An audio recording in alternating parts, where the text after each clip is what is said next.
Suppose sir એક અચ્છા જોઈ છે આમના બાપ દાદાનું સંયુક્ત ખેતર છે આખું, બરાબર.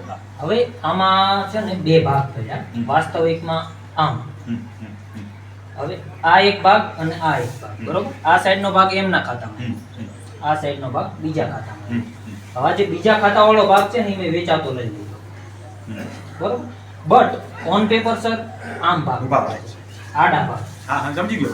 આમ લીધા ને આમ જોઈલા. આમ ભાગ છે. ભાગ એક રીતે છે મને બોલે છે કે વાસ્તવિકમાં આમ છે. અને આ ભાગ આમ. સમજી ગયો. બરોબર. ભાગનો પ્રકાર ખોટો છે. ઓન પેપર છે ને જ્યાં સારી જમીન છે ને ઈ મારા ખાતે બોલે છે અને નીચાણ વાળો ભાગ આમના ખેતરમાં. એટલે ઈ નકશો હવે ફેરી ગયો છે. હું એમને એમ સમજાવું છું કે આપણે બે સંયુક્તમાં અરજી કરી દઈએ DLR, તો આ બધું સુધરી જાય. જુઓ માપણી રિલેટેડ કબજા ફેરમાં આ ભાઈનો પ્રશ્ન એક જ ટાઈપનો છે, પણ આપણે માર્ગદર્શન જે આપીએ છીએ બધાને લાગુ પડે એવું આપીએ છીએ. જો રીસર્વે થી થયું હોય તો અલગ પ્રક્રિયા છે અને રીસર્વે પહેલાનો કબજો ફેર હોય તો અલગ પ્રક્રિયા છે.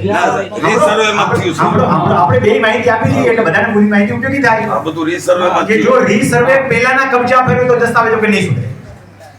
રીસર્વે થી ગોટાળા થયા હોય અને ગોટાળો કહેવાય. રીસર્વે વાળાને લોચો માર્યો છે, તમારે કાંઈ કરવાની નથી, બે સંયુક્ત અરજી કરો DLR. એટલે હું એમને એમ જ કહું. બે સહમતિ સાથે અરજી કરો થઈ જશે, પણ એકને વાંધો હશે તો નહીં થાય. માટે હંમેશા હું ખેડૂતોને સલાહ આપું છું કે તમારું જે હોય એ જ તમારું છે, તમારું નથી કદી તમારું થવાનું નથી.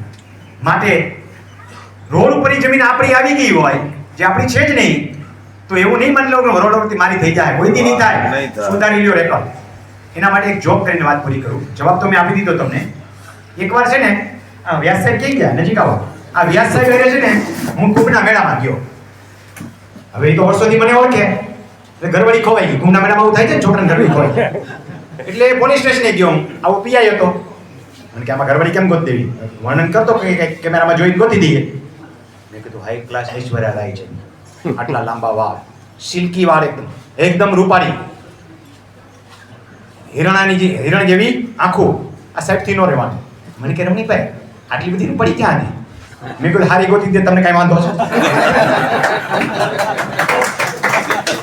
એટલે હોય જ મળે.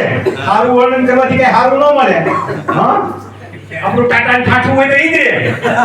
હા એમાં કઈ મારુતિ ગાડી કઈ સ્કોડા ગાડી ન થઈ જાય. તો ખેતર બદલી ગયા હોય ને તો એવું નહીં માની લો કે રોડ પર મારે કિંમતી જમીન આવી ગઈ, હવે હું નહોતો હવે મૂળ જગ્યાએ વયા જાઓ, જેમ છે ઈ જ રહેશે. સહમત થઈ જાઓ. મોટાભાગે ખેડૂતો સહમત નથી થતા, તકલીફ ન્યા છે. સહમત છે તમે અરજી દઈ દો, તમારું કામ 100% થઈ જશે. મોટા ભાગે સાહેબ આવી